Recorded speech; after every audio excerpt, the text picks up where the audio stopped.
Halo semua, kenalin kami adalah mahasiswa dari program Manajemen Perhotelan Universitas Kristen Petra Surabaya. Kami setelah ini akan membuat video tentang Simputang, yaitu salah satu brand yang kita analisa untuk mata kuliah Manajemen Pemasaran kelas B1 dengan dosen kita yaitu Bu Serni Wijaya. Nama saya sendiri adalah James Waldi dengan NRP D11210162. Dan ini ada anggota kelompok saya. Nama saya Jason Oswald dengan NRP D11210424. Nama saya Rachel Nisa Kwanda dengan NRP D11210286. Dengan saya Natalia Suwito dengan NRP D11210347.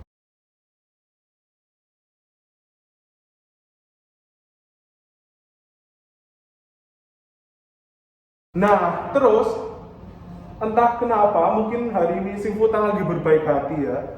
Kita nggak pesan, tapi ditambahi ada 2 minuman. Yang pertama light roasted oolong, sama ini pistachio milk boba. Iya. Nah, jadi mungkin untuk memulai ini ya, apa sih segmenting dari Simputang ini? Justin mungkin? Jadi segmen itu ada banyak, ada 4. Segmen yang pertama itu dari segmen geografi. Jadi ya kalau aku lihat ya, Simputang ini dia itu masuk geografi bagian kota. Jadi dia ini kayak mendirikan kontennya itu di kota-kota yang maju. Misalnya ada di Surabaya, terus Jakarta, terus daerah Jakarta misalnya Tangerang gitu. Jadi dia kayak bangun di situ karena kan masyarakatnya pasti lebih bisa membeli gitu. Kalau misalnya dia di kota-kota kecil kan, harganya juga dibilang mahal ya mahal juga. Iya, lumayan mahal kalau di Iya. Terus kalau dari segmentasi demografik itu awalnya ya ini, nggak lihat umur, gender, ras. Nah terus karena perbawaan mungkin ya, lama-lama dia itu kayak lihat dari umur, misalnya dia collab sama Baby Shark dulu. I see, iya. Sempat kalau sama Pinfo nggak sih? Iya. Terus juga ada segmentasi psychographic. Segmentasi ini Simputang ini ngambilnya lifestyle. Soalnya kan Simputang ini didirikan di mall. Nah, mall ini kan biasanya tempat-tempat kayak orang-orang yang suka kayak hedon gitu, belanja-belanja, terus lifestyle gitu kan. Terus nah, orang-orang ini kan biasanya kayak mampu beli gitu.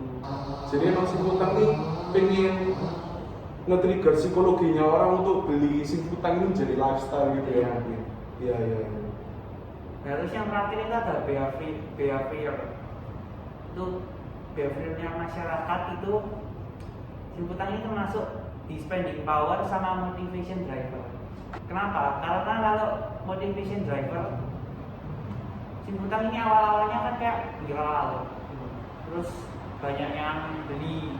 Nah terus akhirnya kan orang-orang jadi kayak apa sih ini kok jadi pengen nyoba gitu. Iya. Nah jadi orang-orang terdorong bagi Simputang. Nah terus ada lagi spending power. Orang-orang yang biasanya beli Simputang ini pasti kan orang-orang yang ekonominya menengah ke atas gitu. Makanya didirikan di mall. Iya, makanya dari kenapa juga mereka di kota besar ya. Targeting sama positioning Simputang gimana nih, Rachel? Nah, kalau dari targetingnya Simputang itu kita kan bisa lihat ya dari sekarang tuh Simputang tuh sudah mulai merambah ke dari anak kecil sampai dewasa. Nah, dia tuh sekarang kalau bisa kita beli salah satu produknya kita bisa dapat kayak kotak makan ataupun botol minum yang ada gambar itu Baby Shark. Nah, itu pasti lebih menarik perhatiannya anak-anak kecil. Kalau buat positioning, itu kita bisa lihat ya, Simputang ini mungkin bukan kayak boba pertama mungkin ya di Indonesia. Nah, walaupun begitu, Simputang tetap masuk di pasar Indonesia dan menjual boba dengan inovasi yang lebih baru daripada yang lain. Nah, contohnya itu Simputang ada awal-awal tuh boba yang di atas itu ada emasnya. Nah, kalau sekarang itu yang baru dia ada collab dengan berbagai kayak Greenfield, terus ada dengan teh ya, teh Twinings. I see. Oke, mungkin supaya nggak ngomong terus, kita sambil minum kali ya, sambil review Iya, boleh. bebannya ya. Oke, mungkin kita coba ya. Iya. Katanya kalau misalnya orang review itu ya, biasanya kalau yang original itu harus diaduk 18 kali. Iya. Tapi ini kayaknya gara-gara udah keaduk di jalan ya, jadi nggak perlu diaduk ini. Iya. Gimana Justin rasanya? Kalau menurutku ya, aku kalau dari minuman ini manisnya sih terlalu manis menurutku. Tapi aku kayak suka bobanya, paling suka memang suka bobanya simputan.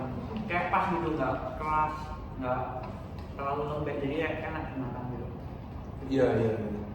Aku sama sih, lumayan setuju sama Justin. Kalau misalnya Rachel, gimana? Kalau yang pistasioni sih mungkin karena aku suka manis ya, jadi menurutku pas-pas aja, terus rasanya juga ternyata enak. Kalau Natalia mungkin Aku sebenarnya tuh nggak suka milk tea, tapi pas aku coba ini juga masih masuk gitu loh. Kita udah coba nih barusan produk simputan. Nah sekarang pasti mungkin penonton penasaran nih, apa sih marketing mix dari simputan? Kayak dari produk dulu ya, dari produk. Kan ini Simputan punya banyak produk ya, dari susu, teh, terus juga Simputan tuh sering collab sama brand-brand kayak yang tadi udah disebutin itu. Terus juga Simputan tuh sering mengeluarkan produk baru sesuai event. Terus kayak kemarin 17-an, Simputan mengeluarkan rasa klepor. Terus juga collab sama Pinkfong gitu. Terus ada dari Price.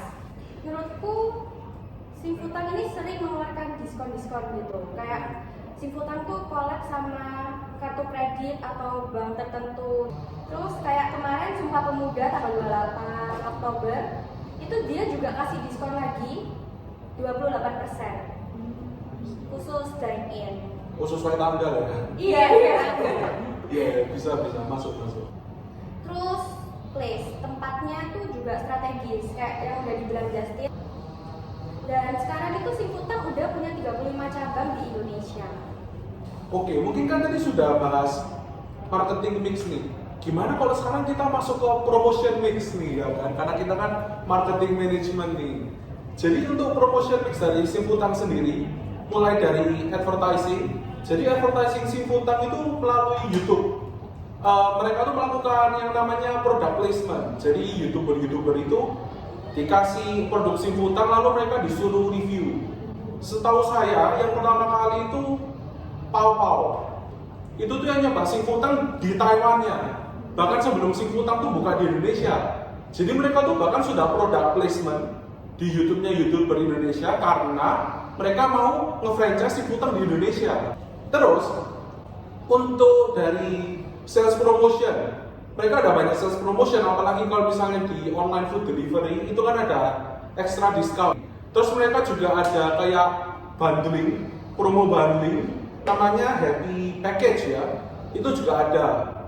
Terus mereka juga melakukan relasi dan membangun image perusahaan mereka dengan baik melalui divisi public relations mereka. Kayak mereka juga ada website, terus mereka juga berinteraksi di Instagram, ada review pelanggan mereka di Instagram untuk menaikkan nama mereka supaya mungkin nanti orang yang coba itu bisa lebih enak gitu kalau misalnya mau nyoba, oh ya reviewnya bagus gitu mungkin. Nah guys, mungkin nih sebelum berakhir, gimana kalau misalnya kita nge-rate nih minuman yang kita minum? Dari Natsu dulu mungkin. Kalau aku sih 8/10 ya. Oh. packagingnya bagus. Iya, packagingnya bagus. Iya, yang paling lucu sih. Tapi kenapa Lucu beda ya? sendiri ya? Lucu kok. Saya iri loh. Ya, ini kayaknya 9/10 sih. Oh iya. Oh, beda Iya. packaging. Iya, Iya, iya. Oke. Segitu Iya. powerfulnya. Memang. Baik. Kalau Rachel, sorry, kenapa? Minusnya itu di sedotan ya, mohon maaf. Ini masalahnya kan itu ya, di bawah itu ada boba. Tapi kan ada sedotan. iya. Jadi agak kurang. Jadi aku masih belum bisa ngeliat bobanya gimana ya. Oh iya, dipikir singkap soalnya. Iya. Diglodok kan. Iya, di belakang tapi nggak ikut. Iya. Kalau Rachel, Apa sih 8/10 sebetulnya? Lumayan. kalau Justin, Kalau aku sih ini 8/10 juga. Oh. I see. Kalau misalnya aku sendiri sih, kalau misalnya untuk yang original ini mungkin bisa dibilang 7,5 lagi. Tapi ini kembali lagi ke selera masing-masing ya kan. Ya. Jadi mungkin video kami sekarang sampai situ dulu. Oke, sampai jumpa. Bye bye. Dadah.